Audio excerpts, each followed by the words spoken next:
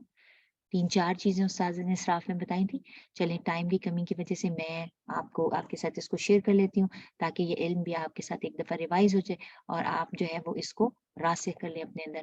اللہ کی حدود کو توڑنا بھی اسراف ہے. اللہ کی حرمتوں کو پامال کرنا بھی اسراف ہے. جی بالکل سسٹر زینب، اللہ کی حدود کو توڑنا، پھر رسولوں کو جھٹلانا جو ہے وہ اسراف ہے، اور رسولوں کو قتل کرنا اسراف ہے. آپ دیکھیے کہ اسراف کی یہ نئی ڈیفینیشن ہے ہمارے پاس. تو اس کا مطلب یہ ہے کہ جب ہم لمٹس کو کراس کرتے ہیں، جب حرمتوں کو پامال کرتے ہیں، جب ہم رسولوں کے میسیجز کو، رسولوں کو جھٹلاتے ہیں یا ان کو قتل کرتے ہیں، تو یہ اسراف اور یہ زیادتی ہے. ٹھیک ہے جی. پھر آپ دیکھیے کہ قتل کی حرمت کی وجوہات کیا ہیں، اور قتل کی حرمت کی بہت ساری وجوہات تھیں، اور وہ یہ سب آپ کے سامنے کہ قتل کی حرمت اس وجہ سے بھی ہے کہ آپ دیکھیں کہ اللہ کی ناراضگی مول لینے کا سبب ہے یہ فیل جو ہے یہ گناہ کبیرہ کے ساتھ ہے، 7 ہلاک کرنے والے گناہوں میں شامل ہے. مسلمان کی جان کی حرمت بتائی گئی ہے. یہ جو ہے نا الحمدللہ الحمدللہ. اور ذاتی جائزے میں تو ہم نے یہ کیا ہی تھا کہ ہم نے یہ دیکھنا ہے کہ ہم نے غیبت، حسد، جھوٹ، چغلی اور ریاکاری سے کیسے دور رہنا ہے. اور یہ چیز ضرور ہے کہ آپ نے دیکھنا ہے کہ آپ کا رول ان ساری چیزوں میں کیا ہے. اپنے آپ کو بار بار پازیٹیو کہنا چاہیے ٹریڈس کی طرف لے کر آنا ہے. اور ایون یہاں پر ایک بڑا پیارا پوائنٹ لکھا ہوا ہے کہ ذہنی بگاڑ پیدا کرنے والی گیم سے بھی بچوں کو دور رکھنا ہے. آج کل فائٹنگ والی جو گیمز ہوتی ہیں جس میں بہت زیادہ مار دھاڑ ہوتی ہے، بچے اپنے ذہنوں میں ان چیزوں کو رجسٹر کر لیتے ہیں. بچوں کو کام ڈاؤن کرنے کے لیے، بچوں کو پازیٹیو وائبس دینے کے لیے بچوں کے ساتھ بات کریں، ان کے ساتھ کمیونیکیٹ کریں، اور ان کو اچھی اس طرح کی گیمز، اس طرح کی آڈیوز، اس طرح کی ویڈیوز، اس طرح کی چیزیں دکھائیں جس کے ساتھ ان کے اندر پازیٹیو ٹریٹس جو ہیں وہ بڑھیں. آمین یا رب العالمین. And that is it. اور اس کے ساتھ ہی ہمارے پروگرام کا ٹائم بھی ختم ہو گیا. جزاک اللہ خیرن کثیر. آئی ہوپ میری طرح آپ نے بھی آج کے پروگرام سے بہت کچھ سیکھا ہوگا. اللہ سبحانہ و تعالی آپ کو اور آپ کے سبھی پیاروں کو اپنی بہترین عافیت میں رکھیے. اپنا بہت خیال رکھیے گا. کل ہم اس پروگرام کی تکمیل کے ساتھ ایک دوسرے سے ایک دفعہ پھر ملیں گے. اجازت چاہتی ہوں. ربنا تقبل منا انك انت السميع العليم وتب علينا انك انت التواب الرحيم. سبحانك اللهم وبحمدك اشهد ان لا اله الا انت واستغفرك واتوب اليك. السلام علیکم ورحمۃ اللہ وبرکاتہ.